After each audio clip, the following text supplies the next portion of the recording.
क्या आप भी इसी तरह से चल रहे हो और आपका घुटना धीरे-धीरे टेढ़ा हो रहा है? तो कभी आपने नोटिस किया कि ऐसा क्यों होता है? चलिए जानते हैं। नॉर्मली हमारे घुटने में से जब वेट पास होता है तो वो डिवाइडेड होता है। मिडिल कंपार्टमेंट में 70% ऑफ द वेट पास होता है और लेटरल कंपार्टमेंट में 30% ऑफ द वेट पास होता है। मतलब कि मिडिल कंपार्टमेंट में ज़्यादा लोड आता है, ज़्यादा वेट होता है। और अगर आपका वज़न बहुत ज़्यादा है, उम्र हो रही है और आपकी लाइफ़स्टाइल ऐसी है कि जिसमें आपको उठना-बैठना बहुत ज़्यादा करना पड़ रहा है, तो ये मिडिल कंपार्टमेंट में वेट बहुत ज़्यादा आता है, लोड बहुत ज़्यादा आता है, जिसकी वजह से वहाँ पे डैमेज होना के चांसेस बहुत ज़्यादा रहते हैं। और इसी तरह से सबसे पहला जो स्ट्रक्चर जो डैमेज होता है वो है गद्दी।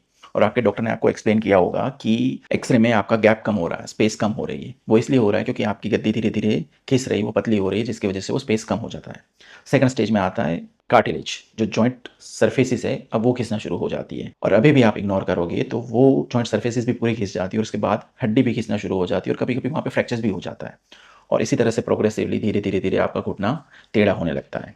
तो अब आप मुझे ये बताइए कि क्या वेट करने से, ऑपरेशन टालने से ये प्रोसेस रुक जाएगी? नहीं ना, तो फिर क्यों आप ऑपरेशन से इतना डरते हो? तो पानी सर के ऊपर से निकल जाए और घुटना बहुत डैमेज हो जाए, उससे पहले सर्जरी करवा लीजिए। या तो फिर आप ही मुझे बताइए कि क्या करना सही है, वेट करना या सही टाइम पे सर्जरी करवाना?